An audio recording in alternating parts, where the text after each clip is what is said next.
Hi, my name is Abray Connor. I am the director for the Center for Environmental and Climate Justice at the National NAACP office. Happy Earth Day, everyone. I'm so happy to be joined here today with Kendrick Sampson. We're going to be talking about our day of activation that we're doing here today. We're talking about reclaiming our water. We're talking about the issues that are impacting Black communities across the country, why we need to care about Earth Day, and why these issues are so important. Across the country, we know that Black communities are more likely to have Safe Drinking Water Act violations. This means that the Black communities themselves are penalized for not having clean water, despite knowing that the reason that Black communities don't have clean water is because of a lack of resources, a lack of the ability to actually get, um, access to water pipes that actually will allow for clean water to flow through it. Uh, we're also more likely to have contamination in Black communities in pipes due to aging infrastructure. And of course, these issues impact communities across the country, no matter if you're Black, a Black community, or a non Black community. But the communities that are more likely to actually get the resources quicker are not Black communities. Black communities have a higher infant mortality rate and health concerns, and a lot of this is due to not having clean and safe drinking water.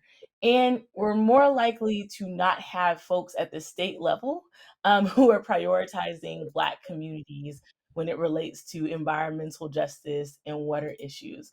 And so we're so lucky to have Kendrick Sampson, who is not only known for his roles within Insecure, his work on The Flash, his work on How to Get Away with Murder, and other roles that he's held in Hollywood.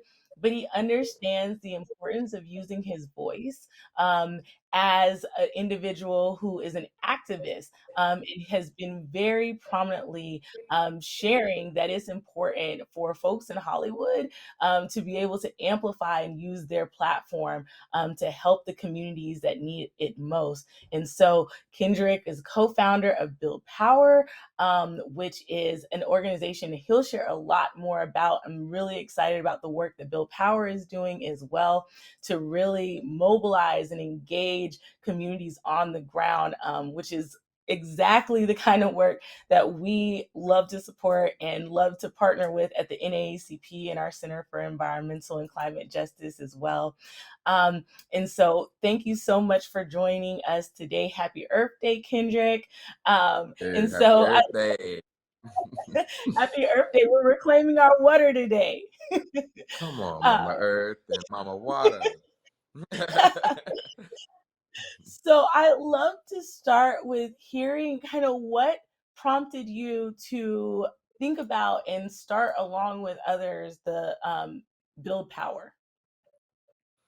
Well, I mean, we were doing so much in 2015, 2016, 2017 with the rise of and awareness around police brutality and the criminalization of blackness, right? And anti-blackness, and indigenous folks being targeted by systemic oppression. And we realized that a lot of Hollywood was doing more damage than help in that area of amplifying those causes. And so we wanted to organize folks and get the proper relationships built with people who are doing the real work so that we can be educated properly, connect them to the proper political education. But more than anything, it's building those relationships, right?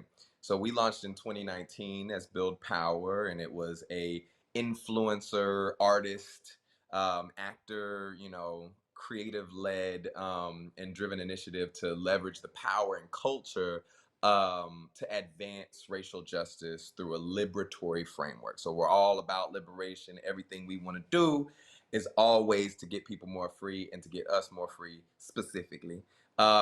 We have since grown into a robust institution with significant impact at the intersections of culture and social justice. Our core issue area is racial justice with a focus on anti-Black state violence. So we focus on the criminalization of reproductive health with Black women and you know, the list goes on, right? Immigration and the many intersections that the systems of oppression and including gender justice and our health and wellness, how they intersect with anti-blackness, especially the ways that state violence impacts our health and wellness as Black people, including the health of our environment. We cannot be healthy internally if we have an unhealthy external environment, right? Earth Day is important because every environmental racism is an attack on our health, especially our water. And as you know, we all, well, not all of us, but many of us, especially on the Build Power team, went out to Standing Rock, and as our indigenous, Lakota folks say, mini wachoni, right? Water is life.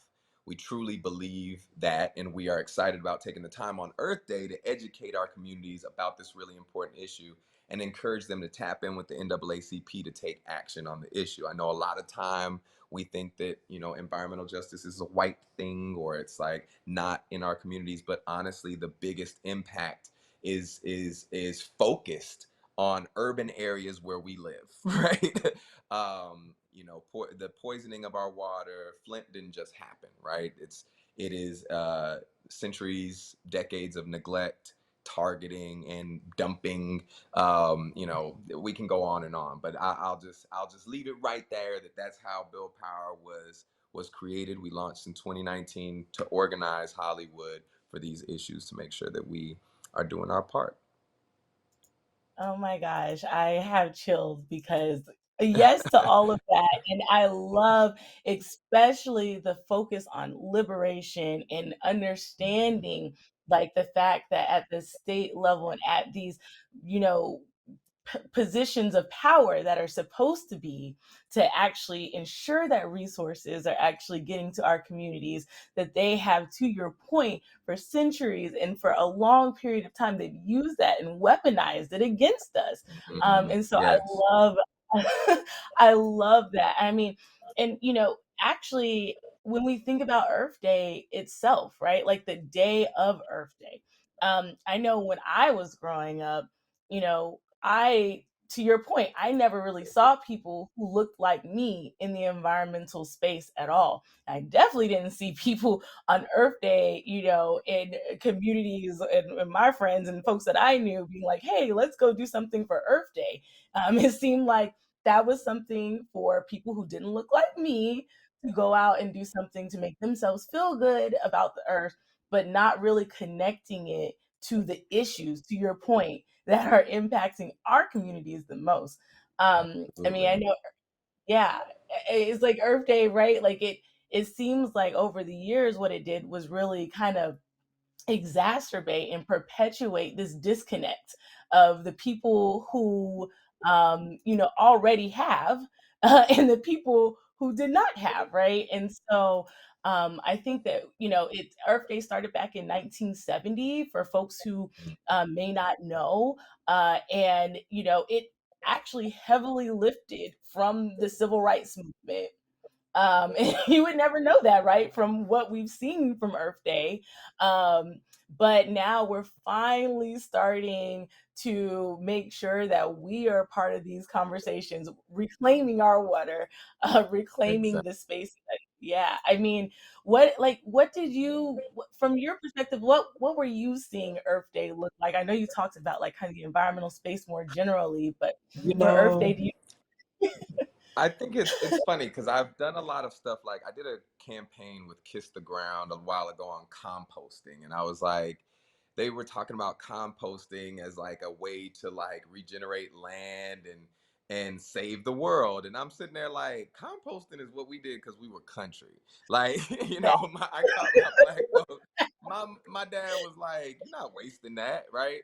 And then we, Standing Rock, a lot of the time, even with Standing Rock, it was as we're out there protesting and demanding clean water in the same way that a white community not too far in Bismarck demanded and got the pipeline redirected, right? And so when we get to indigenous community, the Lakota community, there, there's not as much consideration. And on top of that, they hire private security and police police forces from like four other counties to come and protect the pipeline, right?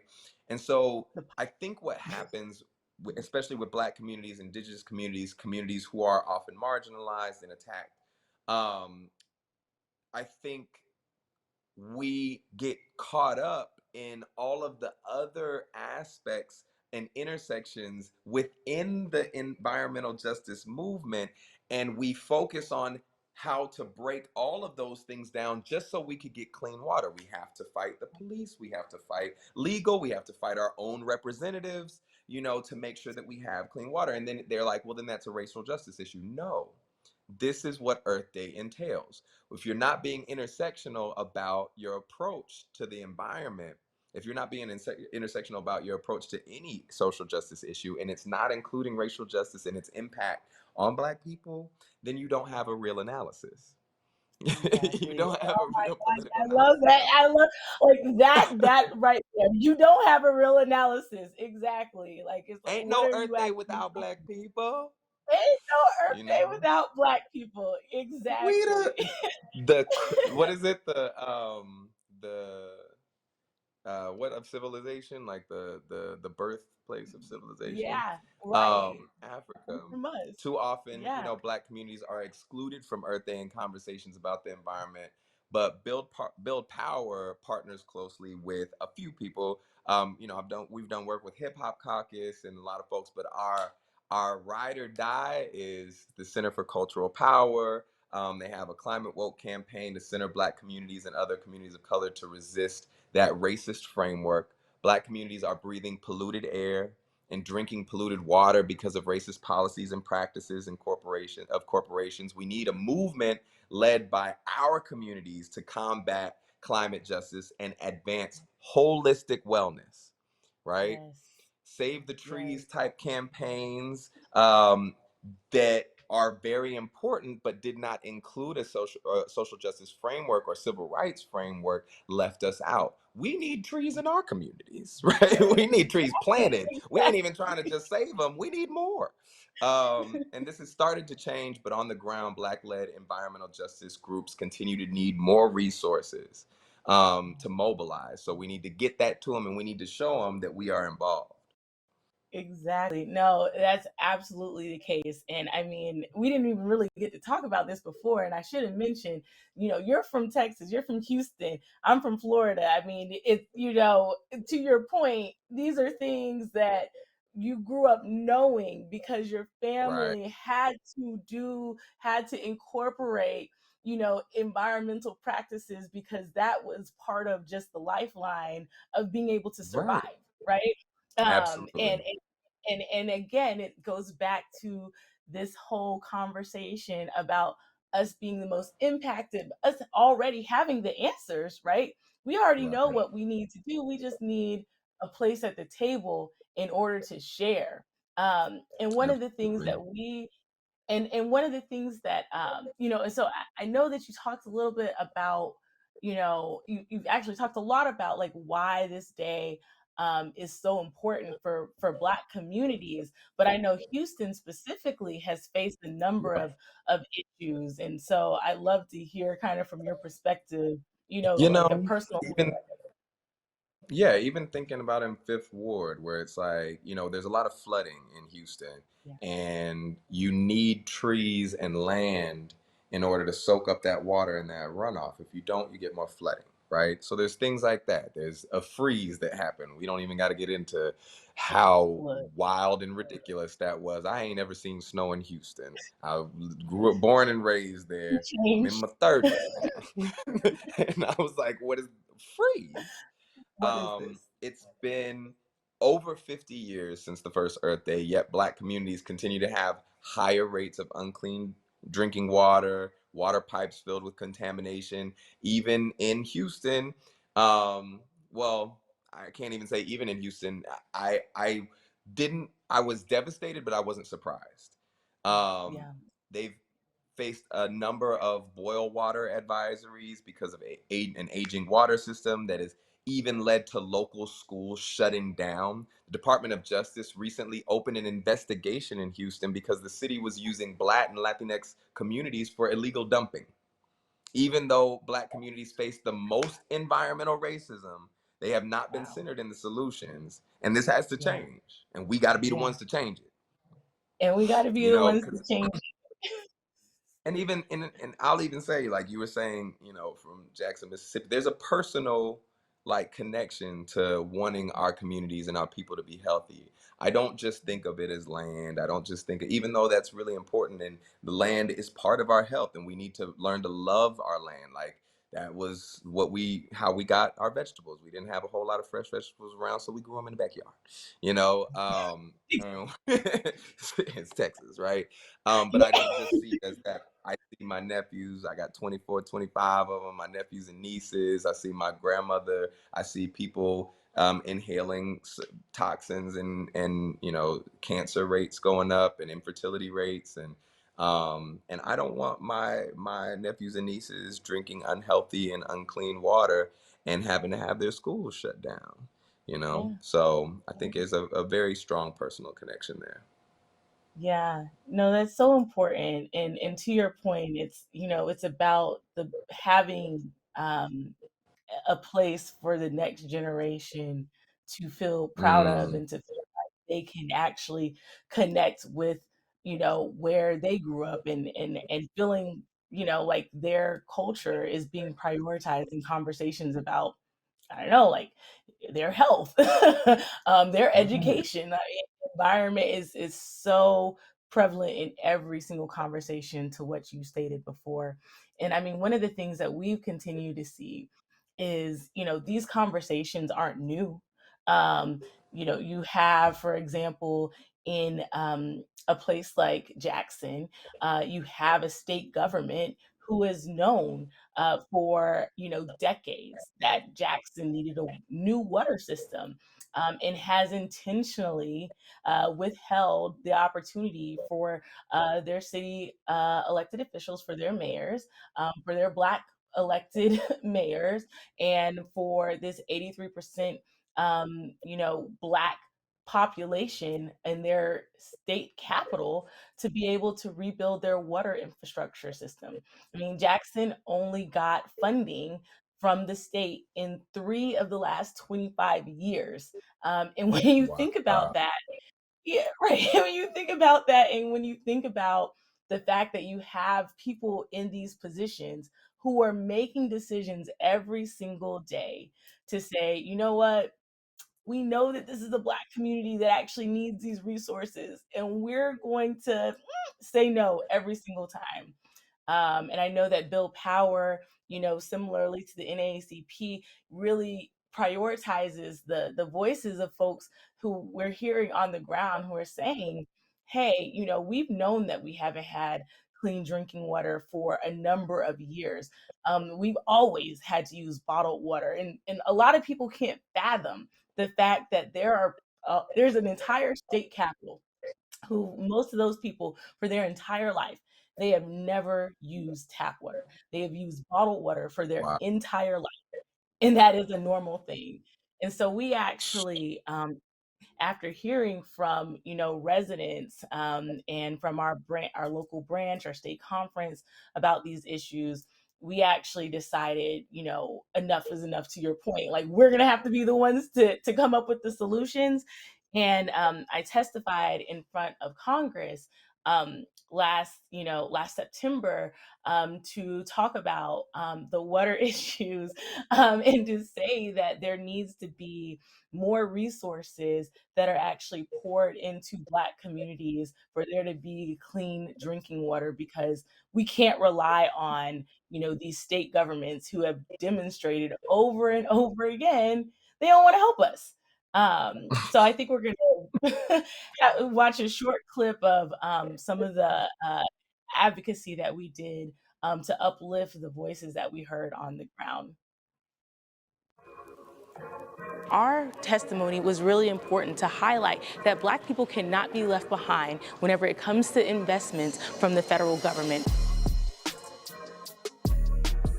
Erica. We're here in Jackson, Mississippi at the failed water treatment plant where we know that residents have been without clean water for months. But we cannot wait any longer because the state has waited so long to give resources to residents here. We're at almost $2 billion for what it will take to actually have clean water here in Jackson. It's not fair to say that this is a Black administration problem. It's a problem that had existed long before Blacks were elected. This is not about being Republican, it's not about being Democrat, it's about people. Right.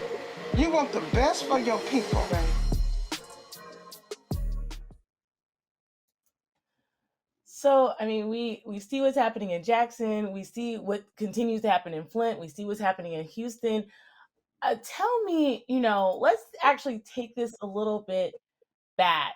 When, when for you did you realize that like environmental issues were an area that, we as Black folks need to be kind of thinking about? I think, honestly, when I got involved with, I think, the Black Lives Matter movement and like everybody being, um, I think it's always been a focus of racial justice and the intersections in that for me. That was my entry point. That was my entry point as a child. I'm like, these people don't like Black folks, or whatever it was. No, A lot of the opportunities that I got to miss out, that I had to miss out on in, film and television, and seeing all my white colleagues, book work that you won't ever see, but pays their bills, right? The opportunities aren't even there for us to get the stuff that you ain't ever gonna see, So it's always been a factor of trying to understand, doing my best to understand what resources are available and what that inequity looks like and how to rectify it. And environment, I don't know, I really want to encapsulate this part of it, and say it really effectively, but I don't know how. It's just that environment is literally in everything. Environmental justice, there's nothing, you have to pick up a bottle of water or a cup of water every day. You have to eat. You have to eat. The food comes from the earth. Like, you have to breathe air. There's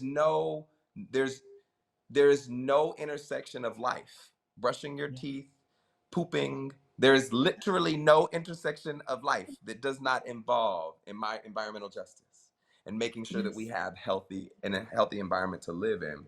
So it was a natural thing. It really honestly started with a compost campaign, going to Standing Rock, and a lot of people thought that I was there as an environmental activist. And while I am very passionate about the environment, I am a country boy at heart. I love being outdoors. Don't get me started on animals. I didn't carry Pokemon cards and baseball cards. I carried animal fact cards. Okay. I know what's in the soil. All right. We just country. That's all that is. And so anytime I got in there, and went to, as far as my activism, I was, it's about healing. It's really about wellness and healing. I don't even see that as activism, but of course, there's a lot of intersections in literally every social justice issue that you can think of. There is an intersection with environmental justice. So I'm always supportive, and that's one reason that, one of our main collaborators is somebody incredible like the Center for Cultural Power. Yeah. No, I So love that. yeah. I love that. And it's so interesting because to your point, I know for me, I didn't really understand that environmental issues were civil rights issues until I got to college. I mean, I had breathing issues growing up in Florida. There was a bunch of phosphate plants and things like that, but it was normal just to see them operating like near my community. I had no idea that the placement of those plants was likely intentional. They put it in It's places. strategic. Exactly. Right.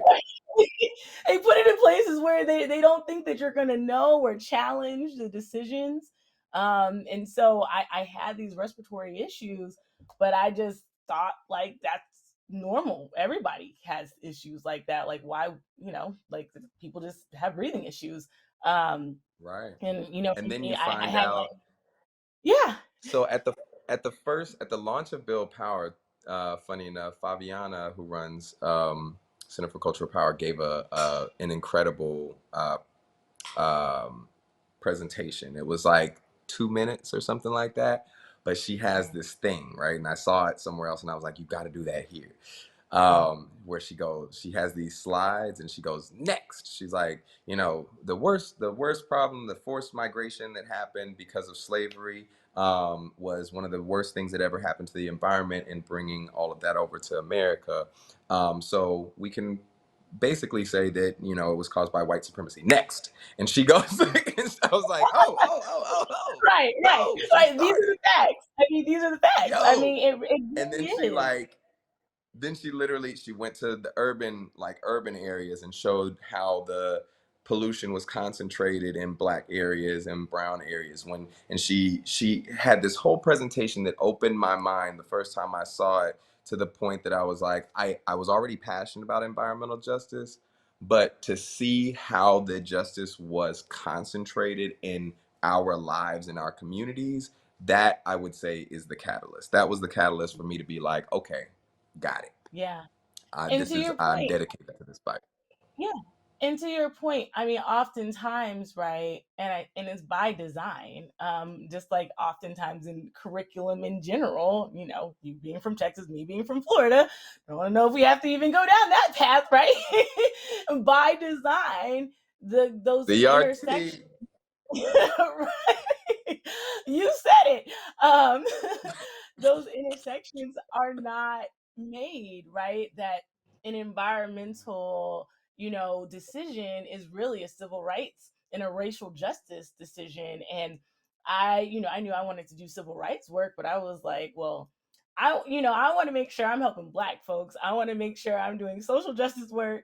And then I realized, in this report that I read, that for decades there were decisions to put incinerators, toxic waste incinerators, in communities of color, and then they went back, did the same study 20 years later, toxic waste and race, and then toxic waste at race at 20, and they found that those incinerators were in the same places, and in some times it got worse.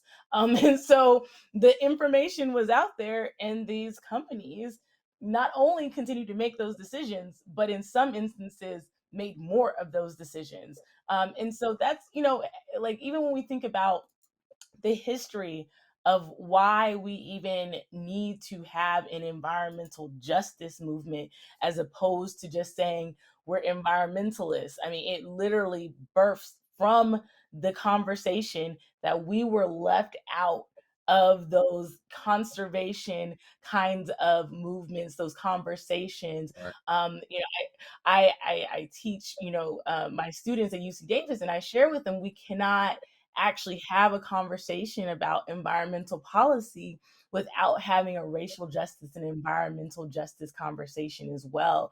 Because without the environmental justice component, then we really are leaving out the decades and centuries of decisions that were made in order to get to these points. We wouldn't have this level of aging infrastructure in Black communities if decisions decades and decades ago had been made to prioritize Black communities and other communities of color. It really, we think about President Clinton and the executive order that at the kind of federal level really kind of amplified for the first time that environmental justice had to be prioritized at the federal level, at the White House level. That was really only a couple decades ago. It was in the early 1990s. And so when you think about, where we are now, we're only in 2023. There has not been a long runway for us to be able to have made the changes, and for the environmental justice groups on the ground to have made the changes and to have been at the table to make the changes that are needed. For the first time, we're seeing a historic number of investments by the federal government to environmental justice communities that have been disadvantaged. But that is, within the last year. And, we're centuries in, Black folks being here in this country and being subject to environmental decisions, right? But we're just now, asking for these communities to then say, okay, well, you should get the same number of resources or same amount of resources as this other community who's been getting that number of resources for centuries at this point. Oh, and also, by the way, you didn't have the generational wealth in order to Right. help you to be able to build within your community. So you don't have any of that, but we're going to give everybody the same amount of resources to ensure that they have an equitable Earth Day. And we're not all starting at the same place. And so, even, one Dr. Ben Chavis, who obviously, for the NAACP perspective, one of our past presidents, very instrumental within the NAACP, actually helped to coin the framing and the definition of environmental racism because it was Mhm. so important for there to actually be a term that demonstrated what it was that we all knew that we were feeling. To your point, right? You knew that it was a part of who you were and your everyday movements, but no one had really actually put into words what it was that we knew that we were experiencing every single day. Um, but one of the things, that I would love to hear from you, because I mean, obviously, you have done such an amazing job of really kind of integrating, continuing to learn, continuing to grow, as someone who is in space at Hollywood, within Hollywood, to have a platform to be able to continue to amplify these issues. But what are, that I don't necessarily see that from every single person. Some people use their and some people don't. And and it's not necessarily me trying to say like, oh, people don't want to. I think that, sometimes people may not know where to start. And Right. so we would love to hear, kind of what are some of the ways that folks in Hollywood, and folks who may have platforms that they can use their platform to really amplify what we're talking about, which is environmental justice, and Hmm. racism Black folks on Earth Day and every other day as it relates to environmental issues. Like, what are some of the things that you think would be helpful for people to consider? Yeah, I even think, as you were saying, well, one thing is like what's being left out of the conversation, right? I'm always looking. One of the things is I'm always looking at inclusion. Who is being included and who's not being included, right? Because it's different. Even the environmental experience is different for trans and queer people, different for women and women's reproductive health. It is much different for different people. So we have to consider all of those intersections. Even as you were talking about, like, what it will take to fix a black community that's been neglected and targeted as opposed to a white community who has had support. That alone, in thinking about our health, um, there it might take, like Jackson, Mississippi, they said almost $2 billion now because of the compounded neglect and targeting, right? Intentional neglect and intentional targeting a lot of the time. And so when you're looking at how much making up has to be done, you can't have a conversation about environmental justice without talking about reparations. There's a Right. lot of, Yeah. when you're talking about what's included, it's ideology, it's people, it's like who's being left out, right? And a lot of time we're left out of the conversation because they want it to be more palatable. They want people to receive it easier. Don't include racial justice because then, that's the race card. It's like we all experience racism. We don't all experience racism. We all experience environmental problems. Yeah, we do, but ours are different. And if you don't understand the specificity in our problems, then you leave us Yeah. with the environmental justice fight. You're not fixing our problem. You're fixing it Right. only for your community. All So environments you have to matter. all environments well, black environments. But yeah, we getting it. We knew what we were saying. Uh, but folks, I think you really have to dig into the organizations that will be looking for those intersections. The organizations that are known for advocating and ensuring our inclusion in those conversations, but not just the conversation, the policy, the action, right? And so you can look at folks when you're in Texas, like my Texas folks, you can look at Texas Organizing Project. There's another one called Tejas, Texas Environmental Justice, so not H, a J, Spanish, ha. Texas Environmental Justice Advocacy Services, Tejas. And of course, the NAACP. You can learn about why environmental justice issues are racial justice issues. You can listen to conversations like this and make sure that you spread that conversation. One thing that we brought up when we were talking about critical race theory, CRT, buzzword, don't get mad, but people are really fighting to erase our stories. Especially in Florida, where where you're from and where I'm from in Texas, are like ground zero for those fights, while they're shutting down libraries. Well, a library is considering shutting down because of a lot of the books that they had to ban in Texas, and a lot of that is to cover up the injustice so that we don't feel justified when we are angry, right? When we are fed up and we want to take action. They want to make it seem like it's unjustified because you can't easily search the reason and the history behind what we're fighting. And so one thing that's really important as a storyteller, as somebody who has a production company, right? Our co-founded organization launched its production company last year specifically to focus on the stories that need to be told, the stories where we should be centered, the stories that hide the medicine in the food, that make us better, that leave our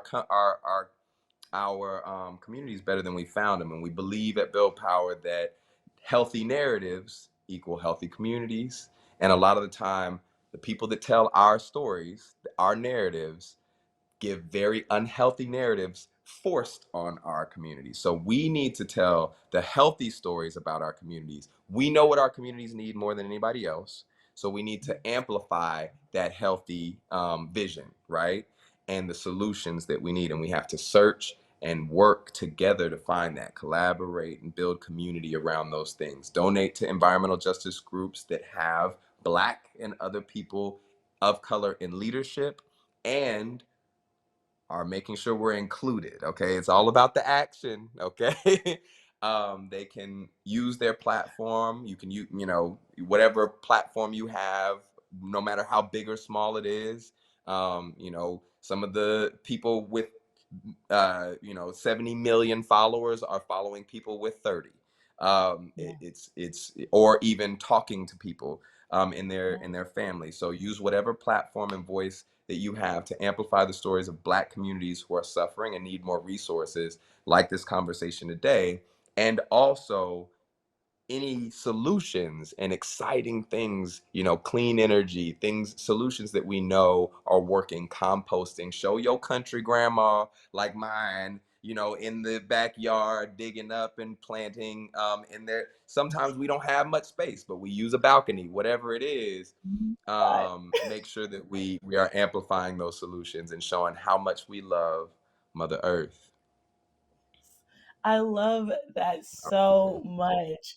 This is amazing. And I mean, to your point, I mean, this really is an opportunity. We know that folks, leading up into this to this day of action and on this day of action are going out into their communities and amplifying, the fact that we need to reclaim our narrative, and that's something that we know is really important, right? Like if we are not actually out there telling our own stories, to your point, someone else is going to tell the story, Somebody regardless. gonna tell And it. look, and so that's what you all are doing is so important, because oftentimes, that is how we end up in a place where, for, over 50 years of an Earth Day, you may have people who are still wondering, wow, they're having a conversation about Earth Day and environmental issues, but this is a critical time, because we just actually don't have any more time as a country, as a world, to sit back and allow for the issues that our communities are facing to continue to get worse and worse. I mean, globally, we're off track, to be able to reach, the lowering of emissions that we need to, which is why you're seeing flooding and raining and hail and snowing in places where you would never see them in. And, surprise, surprise, where we're seeing it the worst is in our communities because of climate Right. change. And all of these are Mhm. decisions, that are going to continue to impact our communities for years and years if we aren't at the table and if we're not telling our own narratives. So thank you so much for the work that you all are doing. Thank you so much for using your platform in this way. We know that, this is an opportunity for folks to also follow you all, and follow Build Power to continue to learn about the work that Build Power is doing. That amazing on the ground mobilization engagement type of work.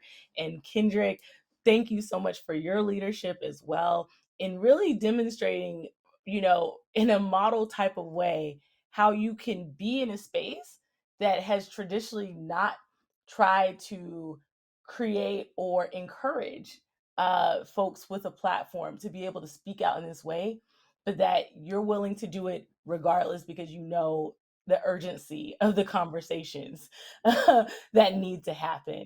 And also at the NAACP, our Center for Environmental and Climate Justice, the work that we're doing, um, is really about, amplifying, the work that's happening on the ground, having these conversations to make sure, that we are including the folks who are most impacted, in thinking about what does it mean for us to be able to build a better future, for Black communities, for people of color communities, for the most historically excluded. So to your point, trans folks, queer folks, people who have not been at the table, ensuring that we have, created a space for them. And so, thank you so much. This has been amazing, a fantastic conversation. So happy that we were able to do this today.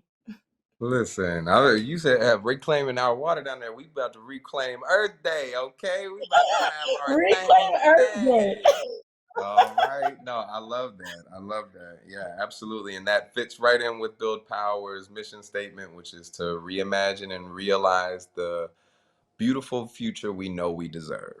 So that is 100% in alignment with exactly what you said. All right. Well, thank you so much. And I think that we're going to make sure that everyone knows how to follow Build Power, how to follow, NAACP, and to stay tuned for more. And thank you all so much for participating, watching, and participating in our Day of Action, this Earth Day 2023.